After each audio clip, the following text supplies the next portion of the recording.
Hello again and welcome back to my course. This section is about tenancy agreements and I want to clarify a little bit your options in terms of tenancy agreements.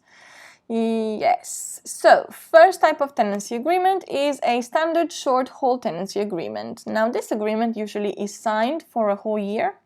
You sign the agreement with the tenant for a year, but they have a fixed term of 6 months and there's usually a break-in clause after 6 months. So this agreement is done for rooms.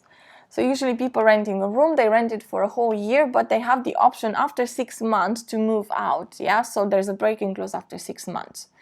They can't move out earlier than that because they will have to, you can charge them penalties, you can charge them the whole rent.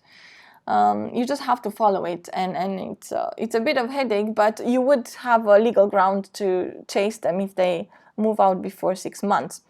Also, you are not allowed to evict them before the 6 months. You can't give them notice because they have to stay there for at least 6 months. Okay, and after 6 months, then the agreement is still on until the end of the year. Once this agreement is finished, it doesn't mean that the tenants no longer have a contract with you. It just means that it moves to a rolling monthly contract. So once the agreement expires, after the first 12 months, you have two options. You can either renew the agreement and get them to commit for another 6 months, another year to 6 months, or you can just leave the agreement like that.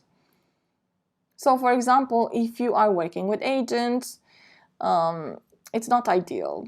But if you're working with agents and they're charging you for the tenancy agreements, it's okay if you don't renew it. It just means that you're moving to a rolling monthly contract. So it means that they pay you the rent every month as before, but they just, it's still valid. Okay.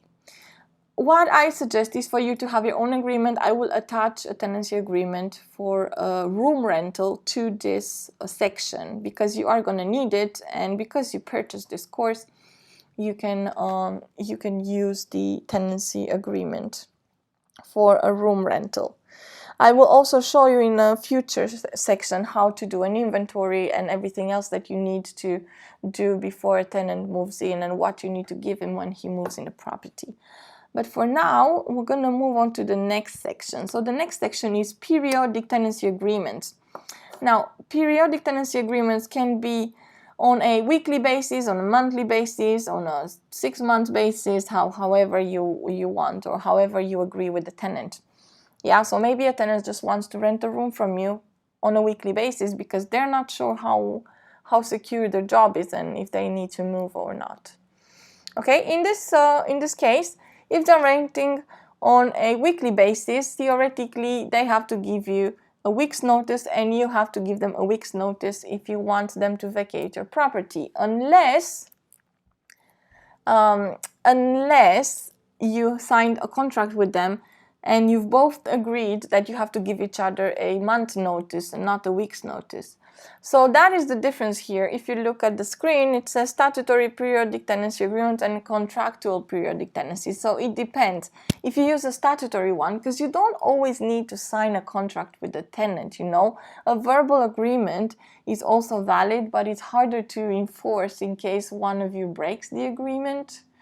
So that's why people usually sign agreements, but it's not illegal to not have a written agreement. Okay? So statutory periodic tenancies means that, as I was saying, from a statutory perspective, if he's renting per week, you can give him a week notice. If he's renting per month, you can give him a month notice. Contractual is what I was explaining before.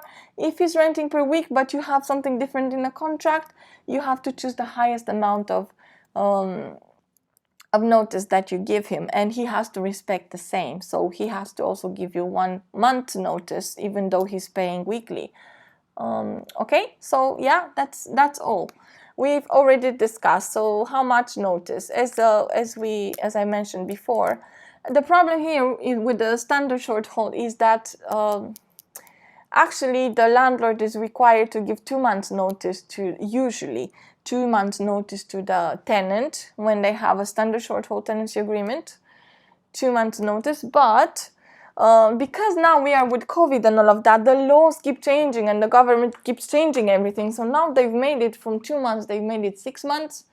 So it's you have to always look at the news, because the discourse is very good, but the laws are always changing. So whenever I'm teaching now, it's just valid for for in this moment when the course has been recorded. I am updating it regularly, but you also have to have some sort of notifications and subscriptions to property websites that they are always aware of the law changes.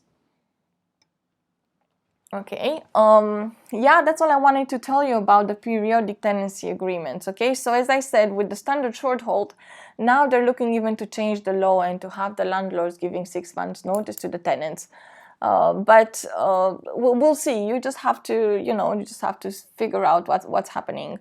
But usually it was 2 months before. So I don't know if the 6 months are temporary or it's just a new law. It's a bit scary, but yeah, what can we do? You just have to be covered with all your documents in order. You have to make sure you've given to the tenants all the certificates, and hopefully you wouldn't have to evict anyone, because that's going to be really tough right now. Okay, well, I hope you liked this section. I hope you found it useful. I will attach the agreement that I have on the bottom of this section. You should be able to download it and enjoy it. And please read it, because it's really important for you to be aware of all the obligation of the tenant.